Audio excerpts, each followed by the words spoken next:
Back at home, top Democrats, including Barack Obama, lacked the same moral courage, refusing to credit Trump for anything. Meanwhile, the ceasefire now crowd has been eerily quiet. And the New York Times even openly worried that the terrorist group Hamas got a raw deal. But while far-left Democrats play petty politics, the Trump administration is still doing busy things. Today, First Lady Melania Trump announced that 8 Ukrainian children in Russia have been reunited with their families. She's leading negotiations with Russia to bring abducted and misplaced children back home to Ukraine. Without a doubt, this has been a very good week for everyone except for those on the left with a terminal case of Trump derangement syndrome. Here now with more, Fox News contributor Miranda Devine and New Hampshire Senate candidate Scott Brown. Great to see both of you tonight. Miranda, why do you think it is that the ceasefire now leftists that we've been hearing so much for so long are suddenly crickets from them?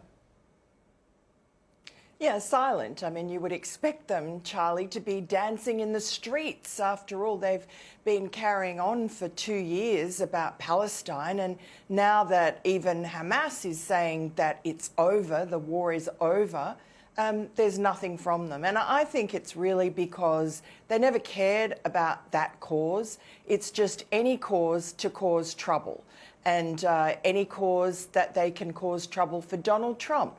Because Trump derangement syndrome means that you hate Trump more than you love life, more than you love peace, more than you love anything. Hatred drives you. And unfortunately, we have a lot of people in this country, probably millions of people, who are afflicted by it. Scott, sadly, I think Miranda is exactly right about all of that. But put into perspective for us just what a big deal this peace deal is for the world.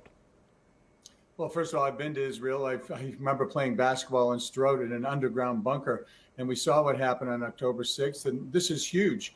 Everybody I speak to who is of Jewish faith, and I texted Huckabee, Ambassador Huckabee, and they said, you know, fingers crossed. And he said the same thing. It's a huge deal. I mean, his goal is peace, and it's peace through strength. And we saw it obviously with Israel, Hamas, Afghanistan, closing our border, cleaning up the mess that Joe Biden made.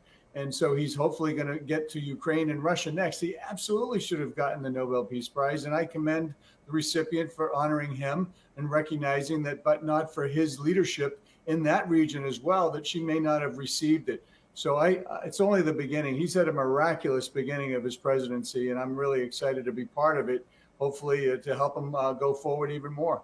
Truly.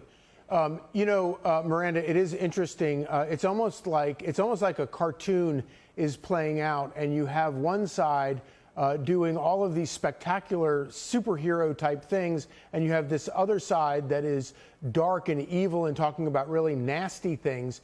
You have the First Lady actually reuniting children abducted during a war or gone missing during a war and reuniting them with their families. And we don't hear anything from the same people who claim to care about, you know, children in cages or whatever. Yeah, I mean, it really is incredible that you do see the Trump administration, and now both the Trumps, both Donald Trump and Melania Trump, his wife, actually focusing on really making serious changes for the good, whether it's in the country or in the world. That's their aim. And, you know, Donald Trump's been there just, 8 months, and he's already got a lot of runs on the board. And Melania Trump is showing that she's a serious person. She's not a flibbity-gibbet. She actually thinks about what's important and how she can use her voice to make the world a better place. And I think that was a really incredible speech and entreaty to Vladimir Putin that she made.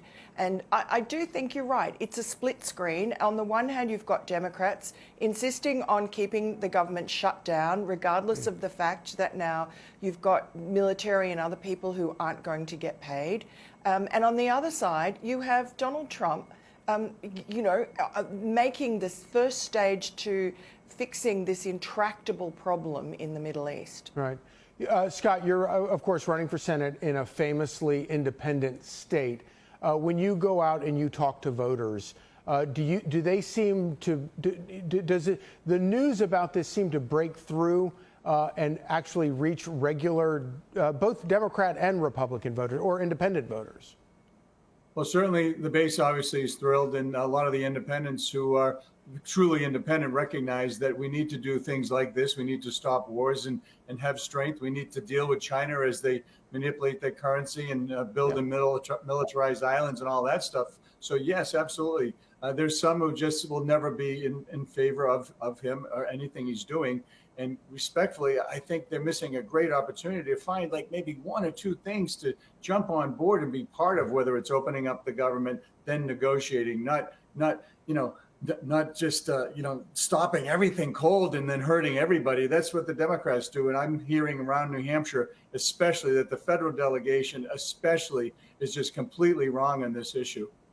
Well, you know, if you can't get behind peace around the world, and especially in the Middle East, and you can't get behind reuniting families with their children, then there's probably something really, really wrong with you. Scott Brown, Miranda Devine, thank you both so much for joining us.